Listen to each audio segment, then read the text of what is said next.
In Blender, we'll turn on the face orientation, and when you use an extrude node, usually you end up with the faces going the wrong way. Even if you use a flip faces node, when you extrude up and down, you'll get a bad result, but I fixed that and I'm gonna show you guys how to do it.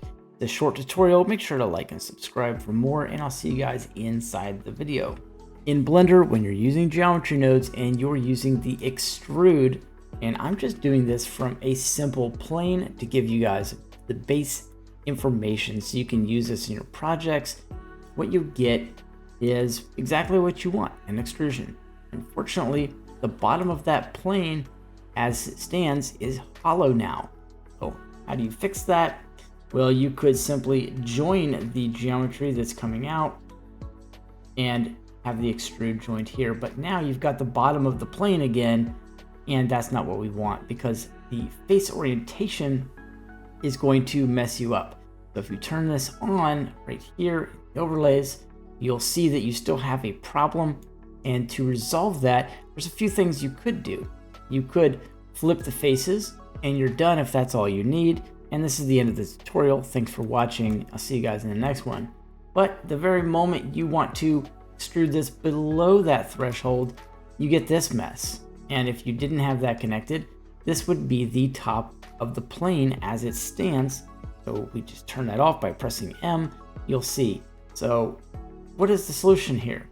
You could flip the faces again, and then now when you go back up, you got to remove this or remove that and go back and forth. It doesn't really work well.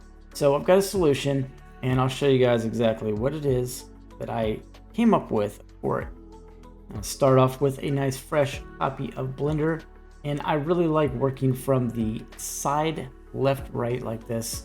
I'm gonna pull out the geometry nodes editor. Always like to press N and get rid of this side panel. I don't use it much. Go ahead and actually delete that, and we can go ahead and throw in a plane. I'm just gonna bring that in so we can see it just a little bit better. And me, I don't know about you guys, but I like to turn on cavity, and I turn on both. I can accentuate corners and edges. We don't really have any yet, but we will in just a minute. So we click new on geometry nodes. Very simple setup. I'm gonna pull up an extrude mesh, and boom, we're right back to where we were. Let's go to the overlays. Let's turn on face orientation. Now with this setup, obviously we still have that problem.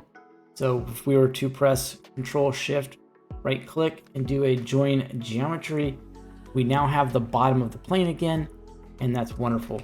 But let's go ahead and do a flip faces here, and boom, that looks really good, right? So we're back to that same issue. When we go to the negative, we're going to have the faces not in the right direction. This is going to play havoc with materials and other things as you move forward, and you don't need that. So now, one of the things we can do is we've got this join, this Shift D, a copy of our flip faces, and leave it right here. Pull out a switch node, and we can just go ahead and bypass the group output from this, and we can plug in the false. Now the false would just be, hey, this is not true right now, and we're going to show the geometry as normal, and it's just kind of passing through as if this was muted, and you kind of see how that works. Now for the true, we're going to want to flip the faces and then bring the join geometry in right here. So we're going to flip the faces if a condition is true. And what condition is that? Well, we want to pull out our buddy, the greater than node. We want to set this to, we want to set this to float. And I'm going to export. You have to bear with me, my middle mouse wheel is doing something extra. We want to output the offset. So it's a property out here. And the reason we want to do that is so that we can take this offset scale and drag this over and put this into the top value of our greater than. Now we'll see that this is completely messed up now, but don't worry, that's not the end of it. What we want to do is set this to less than. And what happens now is anything less than 0 going to say, hey, that's true, flip the faces. If it's greater than, then it's going to not flip the faces. So now when we go below the threshold, we don't have that issue anymore. And we have all of our faces staying internally correct. And we can go ahead and take a look on the inside here. And everything is looking good, no matter what we do. And that's basically it. That is the entire tutorial. If you want to export this as well, you don't need to. There's really no reason. It needs to stay at 0 anyways. But this is a way to keep your faces flipped in the correct direction. If this was helpful, go ahead and subscribe and like. And if you guys happen to have a need for any add-ons, I have a collaboration buddy that works with me.